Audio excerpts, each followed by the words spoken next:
Subscribe কৰিব MK টিচ channel আৰু লগত থকা বেল আইকনটো অল কৰি দিব আৰু ভিডিঅ'টো এটা লাইক কৰি দিব। সকলোকে মোৰ MK টিচ চেনেললৈ স্বাগতম জনাইছোঁ। মৰমৰ ছাত্ৰ-ছাত্ৰীসকল, আজি তোমালোকৰ মাজত আলোচনা কৰিম ক্লাছ 5ৰ অসমীয়া পাঠ নম্বৰ 5 ডক্টৰ বাণীকান্ত কাকতিৰ সকলোখিনি প্ৰশ্ন উত্তৰ আজি তোমালোকৰ মাজত আলোচনা কৰিম। তোমালোকে ভিডিঅ'টো প্ৰথমৰ পৰা শেষলৈ চাই যোৱা। যদি এতিয়ালৈকে মোৰ চেনেলটো ছাবস্ক্ৰাইব কৰা নাই তেতিয়াহ'লে অতি সোনকালে এনেকুৱা হেল্পফুল ভিডিঅ' পাবলৈ হ'লে মোৰ চেনেলটো ছাবস্ক্ৰাইব কৰি ৰাখা। বলা ভিডিঅ'টো আৰম্ভ কৰোঁ। প্ৰথমৰ 1 নম্বৰ প্ৰশ্ন হৈছে 1 নম্বৰ প্ৰশ্নৰ পৰা উত্তৰ দিয়া। ক নম্বৰ প্ৰশ্নটো হৈছে যে নিষ্ঠা আৰু সাধনাৰ ফলত মানুহে কি অৰ্জন কৰিব পাৰে? ইয়াৰ উত্তৰ হ'ল নিষ্ঠা আৰু সাধনাৰ ফলত মানুহে জীৱনত সাফল্য আৰু উচ্চ সন্মান অৰ্জন কৰিব পাৰে। পাঠটোৰ আধাৰত ইয়াৰ দ্বাৰা জ্ঞান আৰু পাণ্ডিত্য অৰ্জনৰ কথা বুজোৱা হৈছে। খ নম্বৰ প্ৰশ্নটো হৈছে যে বাণীকান্ত কাকতিয়ে জীৱনৰ বেছিভাগ সময় কি কামত আত্মনিয়োগ কৰিছিল? ইয়াৰ উত্তৰটো হ'ল ডক্টৰ বাণীকান্ত কাকতিয়ে জীৱনৰ বেছিভাগ সময় অধ্যয়ন আৰু গৱেষণা তথা সাহিত্য সাধনাৰ কামত আত্মনিয়োগ কৰিছিল। গ নম্বৰ প্ৰশ্নটো হৈছে নতুন ডাক্তৰ বুলি কাক কোৱা হৈছে? ইয়াৰ তোমালোকে উত্তৰ এনেকৈ লিখিব পাৰিব যে ইয়াত নতুন ডাক্তৰ বুলি ডক্টৰ বাণীকান্ত কাকতিক কোৱা হৈছে যিহেতু তেওঁ গৱেষণা কৰি ডক্টৰেট ডিগ্ৰী লাভ কৰিছিল। গ নম্বৰ প্ৰশ্নটো হৈছে যে তেখেতে কি চিকিৎসা কৰিছিল? ইয়াতো তোমালোকে এনেকৈ লিখিবা যে তেখেতে কোনো শাৰীৰিক বেমাৰ চিকিৎসা কৰা নাছিল, বৰঞ্চ তেখেত অসমীয়া ভাষা সাহিত্যৰ বিভিন্ন দেশ বৈজ্ঞানিক পদ্ধতিৰে বিশ্লেষণ কৰি ইয়াৰ উৎস আৰু গঠনৰ গৱেষণামূলক চিকিৎসা বা পৰীক্ষা নিৰীক্ষা কৰিছিল।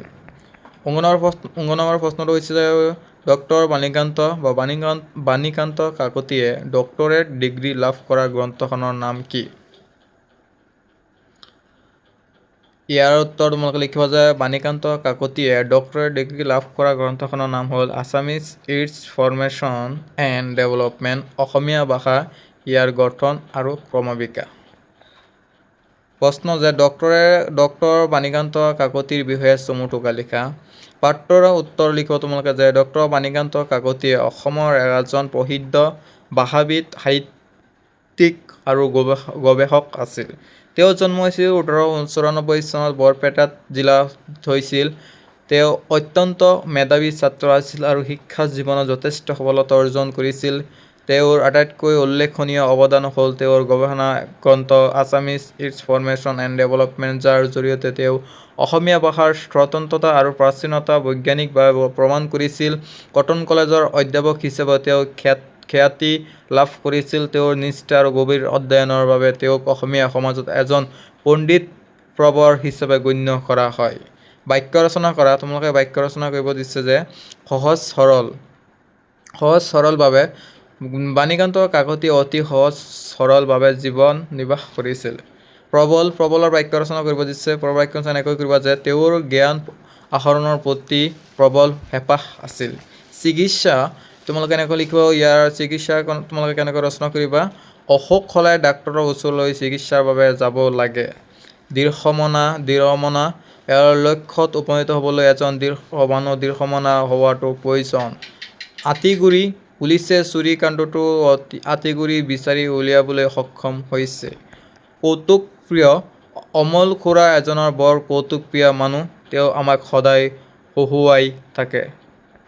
জোকৰ মুখত চূণ, সি বৰকৈ কথা কৈ আছিল, কিন্তু তাৰ মিছা কথা ধৰা পৰাত সি জোকৰ মুখত চূণ দি পৰিল। খট-মট খা। শিক্ষকৰ কঠিন প্ৰশ্নটো শুনি ছাত্ৰজনে খট-মট খালে। 2 নম্বৰ প্ৰশ্ন হৈছে যে এটা শব্দত প্ৰকাশ কৰোঁ আহা। যি শিক্ষাদান কৰে। খালী ঠাই আছে, তোমালোকে খালী ঠাই লিখিবা। যি শিক্ষাদান কৰে তাকে শিক্ষক বুলি কোৱা হয়। যি ৰোগীক চিকিৎসা কৰে তাক চিকিৎসক বা ডাক্তৰ বুলি কোৱা হয়। গ নম্বৰ প্ৰশ্ন হৈছে যি ভাষা চৰ্চা কৰে তাক ভাষাবিদ বুলি কোৱা হয়। গ নম্বৰ প্ৰশ্ন হৈছে একে সময়তে হোৱা তাক সমসাময়িক বুলি কোৱা হৈছে। ঙ নম্বৰ প্ৰশ্নটো হৈছে একান্ত মনে চিন্তা কৰাটো একাগ্ৰতা বা ধ্যানমগ্ন বুলি কোৱা হৈছে। প্ৰথম নম্বৰ প্ৰশ্নটো হৈছে যি শিক্ষা গ্ৰহণ কৰে তাক শিক্ষাৰ্থী বা ছাত্ৰ বুলি কোৱা হয়। আৰু এটা প্ৰশ্ন আছে বিপৰীত অৰ্থ বুজোৱা শব্দ লিখা। জ্ঞান, অজ্ঞান বা অজ্ঞতা, সৰল, জটিল বা কুটিল বা কঠিন, সাধাৰণ অসাধাৰণ বা বিশেষ, চোকা বুটা বুদ্ধিৰ ক্ষেত্ৰত হ'লে লেমেহিয়া বা দুধ, ৰোগী নিৰোগী বা সুস্থ, সুখ্যাতি কুখ্যাতি আৰু অখ্যাতি। যদি তোমালোকৰ মোৰ ভিডিঅ'টো তোমালোকৰ ভাল লাগে ভিডিঅ'টো লাইক শ্বেয়াৰ কমেণ্ট আৰু শেষত ছাবস্ক্ৰাইব কৰি যাবা।